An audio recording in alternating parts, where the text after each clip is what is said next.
नेत्रहीन विद्यार्थियों का विद्यालय था। कुछ अंधे बच्चे जहां पे रहा करते थे और वहां पे एक हाथी आया उसी पास से। तो बच्चों ने जिद किया कि गुरुजी हमें हाथी को देखना है। क्या संभव था? वो नेत्रहीन थे, फिर भी वो जिद करने लगे कि मुझे उस हाथी को देखना है, जानना है। गुरुजी ने भी, अब गुरुजी हैं, उन्होंने विचार किया कि ठीक है तुम देख नहीं सकते, स्पर्श करके तुम्हें मैं अनुभूति कराऊंगा। उस विद्यालय में हाथी को बुलाया गया। जब हाथी को बुलाया गया और विद्यालय परिसर में बीच में रखे और कहने लगे एक एक विद्यार्थी उठकर जाइए और जाकर हाथी को स्पर्श करके उसे अनुभूति कीजिए। पहला विद्यार्थी उठकर गया और जाकर हाथी के पैर को पकड़ा। जैसे ही पैर को पकड़ा तो विद्यार्थी विचार करने लगा कि हाथी को मैंने जान लिया, हाथी को मैंने जान लिया, हाथी खंभे के आकार में होता है। वो बच्चा विचार करने लगा कि हाथी खंभे के आकार में होता है। वो आकर बैठ गया। अब दूसरा बालक उठा और दूसरा बालक उठकर गया और जाकर के हाथी के सूंड को पकड़ा। जैसे ही सूंड को पकड़ा तो विचार करने लगा कि ये हाथी को मैंने जान लिया। अरे हाथी तो पाइप के आकार में रहता है, जिस प्रकार पाइप रहता है ठीक उसी प्रकार हाथी रहता है। वो भी आकर बैठ गया। पुनः एक दूसरा विद्यार्थी उठकर जाता है और जाकर हाथी की पूंछ को पकड़ता है।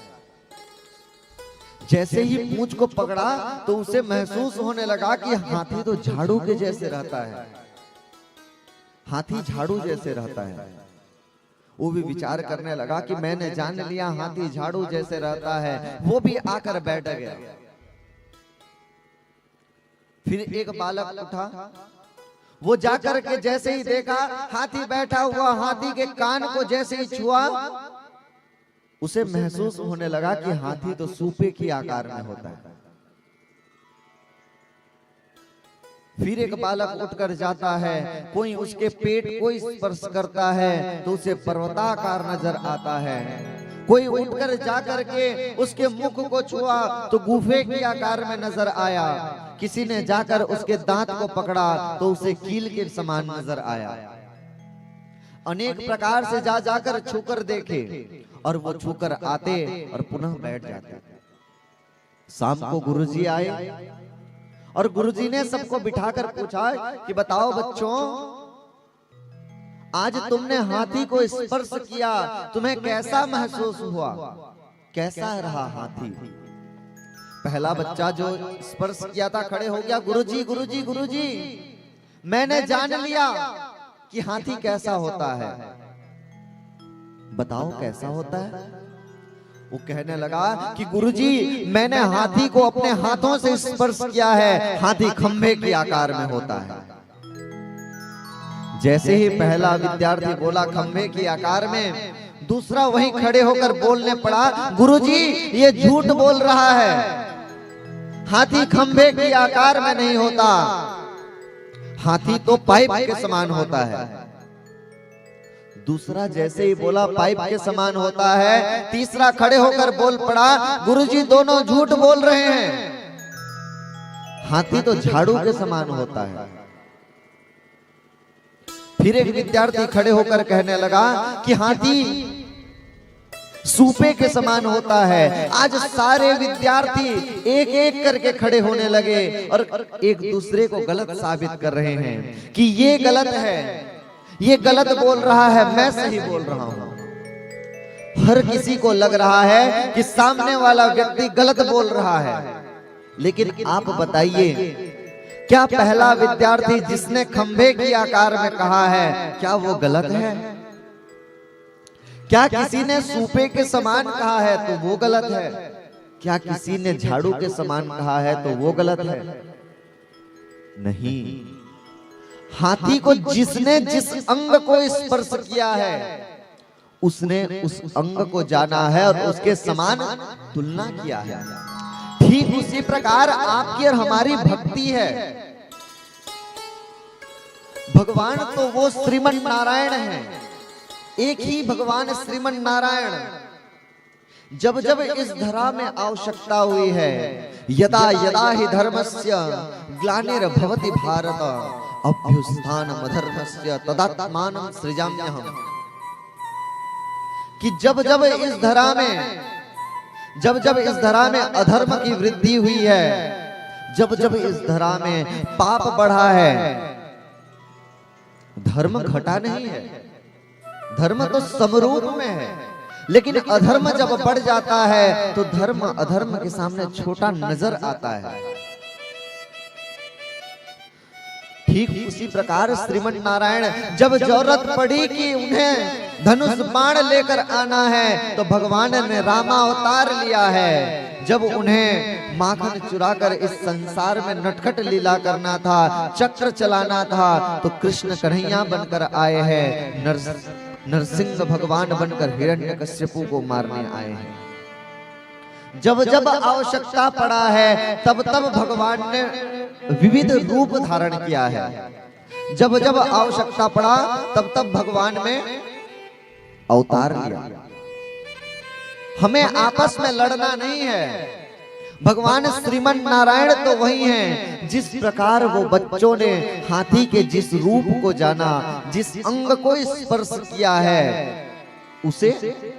उसने उस अंग को जाना है। ठीक उसी प्रकार आप और हम हैं। हम कृष्ण जी से जुड़े हैं तो हम कृष्ण को जानते हैं। आप देखेंगे, आप वृंदावन जाएंगे तो देखेंगे वहां हर व्यक्ति आपको राधे राधे कहते मिलेंगे। वही आप जब अयोध्या जाएंगे तो जय श्री राम कहते हुए मिलेंगे। विश्वनाथ जाएंगे तो हर हर महादेव कहते मिलेंगे। उज्जैन जाएंगे जय महाकाल कहते हुए मिलेंगे। ऐसे अनेक स्थान हैं। आप जिस माध्यम से गुजरेंगे उस रूप को जान रहे हैं। ये तो संसार एक भवसागर है। ये संसार एक भवसागर है जिसमें भगवान अनेक रूप धारण करके नाव बन करके बैठे हैं। जिसमें आप जिस रूप को जाने उस नाव में बैठकर आपको इस भवसागर से पार भगवान के चरणों में जाना है। आप चाहे किसी की भी भक्ति करें, आपको जाना तो वही भगवान श्रीमन नारायण के पास है।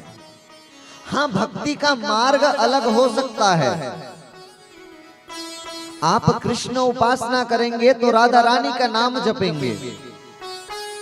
राम भगवान का उपासना करेंगे तो राम भगवान का नाम जपेंगे। माता रानी के चरण में जाएंगे तो माता रानी का नाम जपेंगे। लेकिन अंत में आपको जाना तो वही भगवान के श्री चरण में है। हमारा सबका केंद्र एक ही है, मंजिल एक ही है, रास्ता अनेक हो सकते हैं।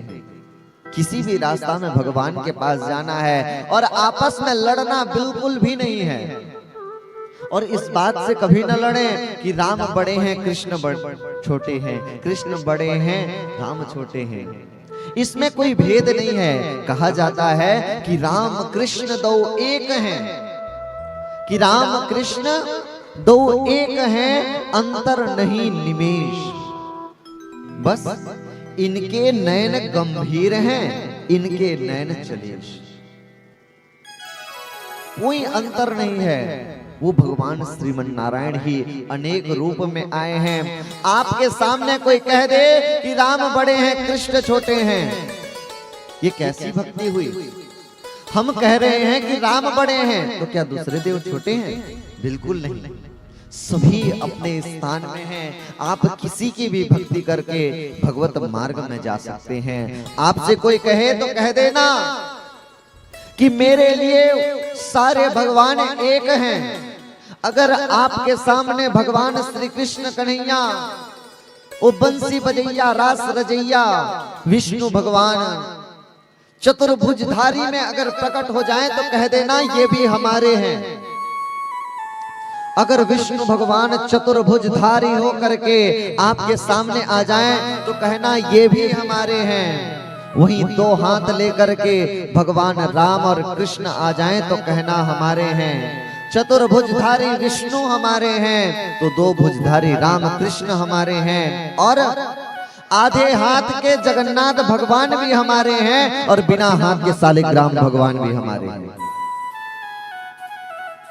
चाहे किसी भी रूप में आए, चार हाथ में आए, दो हाथ में आए, आधा हाथ में आए, चाहे बिना हाथ में आए, रूप अलग हो सकता है लेकिन भगवान वही हैं, श्रीमन नारायण।